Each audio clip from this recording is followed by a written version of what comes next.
ഇന്ന് തന്നെ ഡൗൺലോഡ് ചെയ്യൂ. കാണൂ നിങ്ങളുടെ ഫേവറേറ്റ് ഷോസ്. നിങ്ങളുടെ കണ്ടീഷൻ എനിക്ക് നന്നായിട്ട് അറിയാം. നിങ്ങൾക്ക് ആർക്കും പ്രിയങ്കയെ ഉൾക്കൊള്ളാൻ പറ്റില്ല. പക്ഷേ തൽക്കാലം അവിടെ നിന്ന് അടിച്ചിറക്കിയോ വേദനിപ്പിക്കുകയോ ഒന്നും ചെയ്യാൻ പാടില്ല. അന്തസ്സില്ലാത്ത കണിമംഗലം. നേരെ നോക്കി വണ്ടി ഓടിക്കണം. മുത്തശ്ശി, ആറ്റുവാശ്ശേരിയിലെ സുകുമാരി മുത്തശ്ശിയുടെ ഭ്രാന്ത് എല്ലാവർക്കും നന്നായിട്ട് അറിയാം. അവരിവിടെ വന്ന് എന്തെങ്കിലും കാണിച്ചതിന്റെ പേരിൽ പ്രിയങ്ക ഈ വീട്ടിനകത്ത് നിർത്താനാണോ എല്ലാവരും കൂടി ഉദ്ദേശിച്ച് വെച്ചിരിക്കുന്നത്? രാധിക, തന്നോട് ഞാൻ പറഞ്ഞിരുന്നില്ലേ, പ്രിയങ്കയെ കാണിച്ചു കൂട്ടുന്ന പേക്കൂത്തുകളൊക്കെ ഒരു ദിവസം തന്റെ തലയിലേക്ക് വരുമെന്ന്. ഇപ്പൊ അത് യാഥാർത്ഥ്യമായില്ലേ? ഇപ്പൊ തനിക്ക് എന്താ പറയാനുള്ളത്? സംഭവിച്ചൊക്കെ നമ്മുടെ എല്ലാവരുടെയും കൺമുന്നിലല്ലേ, പിന്നെ എന്നോട് മാത്രം ഓരോന്ന് ചോദിച്ചിട്ട് എന്തിനാ? പിന്നെ ഞാൻ ആരോട് ചോദിക്കേണ്ടത്? ഇന്നു മുതൽ എല്ലാ നേരവും ജീവിതത്തിൽ ഞാൻ ഏറ്റവും വെറുത്തവളെ കൺമുമ്പിൽ കാണണോ? പറ. നിങ്ങൾക്ക് ആർക്ക് ബുദ്ധിമുട്ടുണ്ടെങ്കിലും അവളെ ഇവിടെ നിന്ന് ഇറക്കി വിടാൻ എനിക്കറിയാം. ഞാനത് ചെയ്യാൻ പോവാ. വരുൺ, നീ അവിടെ നിന്നേ. ഈ സുകുമാരിയമ്മ കുഴപ്പക്കാരിയാണെങ്കിലും അവര് വിളിച്ചു പറഞ്ഞതിലൊരു യാഥാർത്ഥ്യമുണ്ട്. എന്ത് യാഥാർത്ഥ്യം? എടാ, നാട്ടുകാരുടെ മുമ്പിലും നിയമത്തിന്റെ മുമ്പിലും നീയും പ്രിയങ്കയും ഭാര്യ ഭർത്താക്കന്മാരായിരുന്നു എന്ന യാഥാർത്ഥ്യം.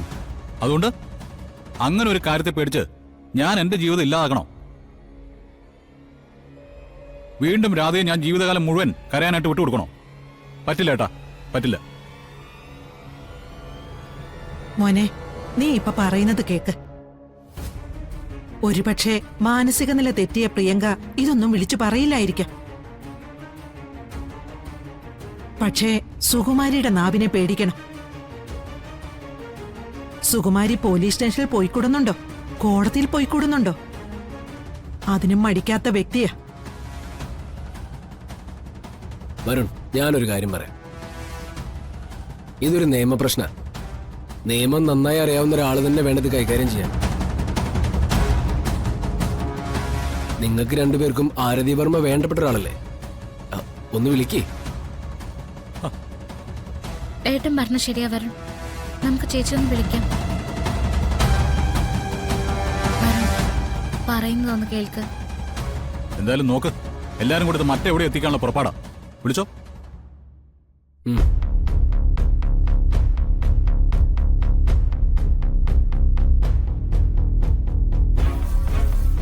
ഞാൻ സ്പീക്കറിലിടാം, എല്ലാവർക്കും കേൾക്കാലോ.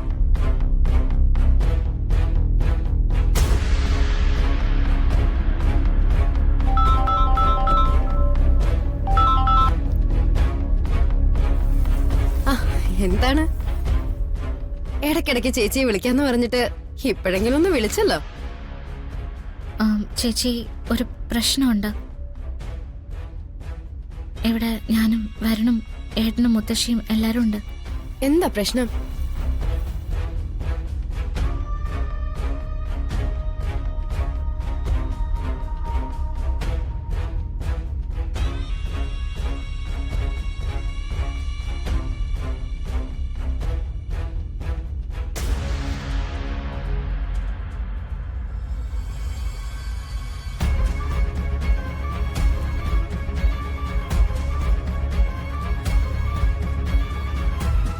ഇപ്പൊ പ്രിയങ്ക കണിമംഗലത്തുണ്ട്.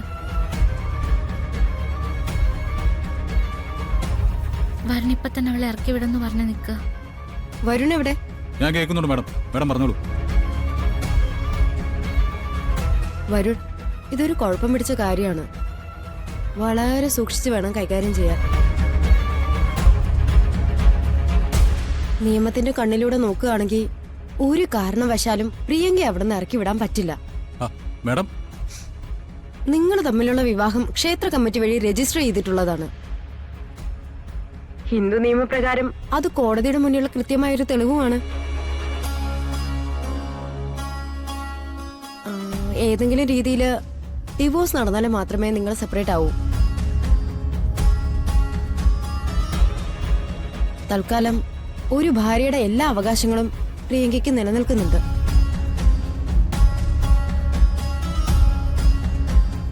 നിങ്ങളുടെ കണ്ടീഷൻ എനിക്ക് നന്നായിട്ട് അറിയാം.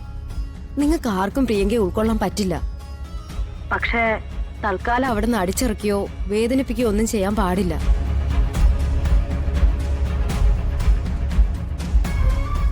ഒരു കേസ് പുറത്തേക്ക് പോയാ അത് വരുണിനും രാധികയ്ക്കും കുടുംബത്തിനും പ്രശ്നം ഉണ്ടാക്കും. അതുകൊണ്ട് കൂടുതൽ കോംപ്ലിക്കേറ്റ് ആക്കാതെ എല്ലാരും കൂടി ആലോചിച്ച് എങ്ങനെയെങ്കിലും അനുനയത്തിൽ ഒഴിവാക്കുന്നതാ നല്ലത്. കേട്ടല്ലോ?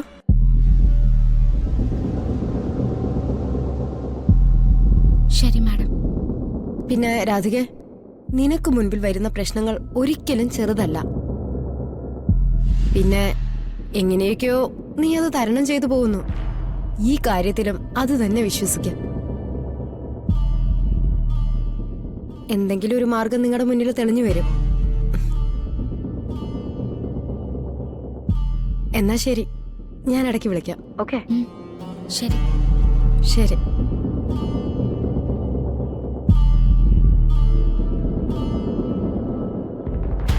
ആ പെൺകൊച്ചു പറഞ്ഞത് സത്യമാ. നമ്മൾ എന്തെങ്കിലും ചെയ്യാൻ കാത്തിരിക്കുകയായിരിക്കും സുകുമാരി. സുകുമാരിക്ക് അങ്ങനെ ഒരു പഴുത് നമ്മൾ കൊടുക്കരുത്. ഇല്ല മുത്തശ്ശി, ഇതെല്ലാം കരുതി കൂട്ടിയുള്ള ഏർപ്പാടാ. ഈ വീടിനകത്ത് ഇപ്പൊ കേറി കൂടിയിരിക്കുന്ന പ്രിയങ്കയ്ക്ക് ബുദ്ധിക്ക് ഒരു പ്രശ്നമില്ല എന്നുള്ള കാര്യം ഉറപ്പാ. അങ്ങനെയാണെങ്കിൽ നമുക്ക് തെളിയിച്ചെടുക്കാം. ആരതി വർമ്മ പറഞ്ഞതുപോലെ ഇനി അങ്ങോട്ടുള്ള പെരുമാറ്റം വളരെ സൂക്ഷിച്ചു മതി.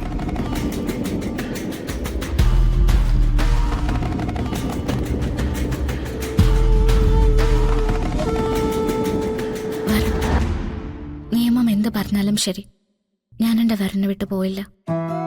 ഒരിക്കലും പോയില്ല. വിശ്വസിക്കും.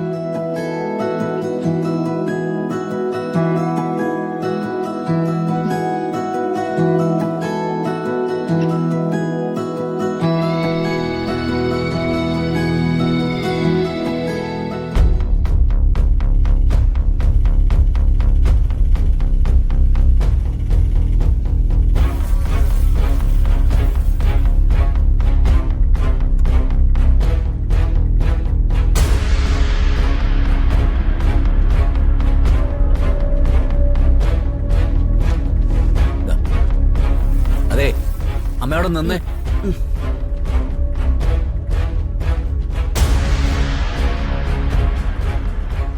പണ്ടുകാലത്ത് ജന്മിമാരുടെ കഥകൾ കേൾക്കുമായിരുന്നു. മറ്റുള്ളവരെ ഇല്ലാതാക്കാൻ വേണ്ടി അവർ നടത്തുന്ന ക്രൂരമായ പദ്ധതികളെക്കുറിച്ചൊക്കെ ആളുകൾ പറഞ്ഞു കേട്ടിട്ടുണ്ട്. ചിലതൊക്കെ വായിച്ചിട്ടുണ്ട്. പക്ഷെ അതിനൊക്കെ വെല്ലുന്ന പദ്ധതികളാ അമ്മ നടത്തിക്കൊണ്ടിരിക്കുന്നത്.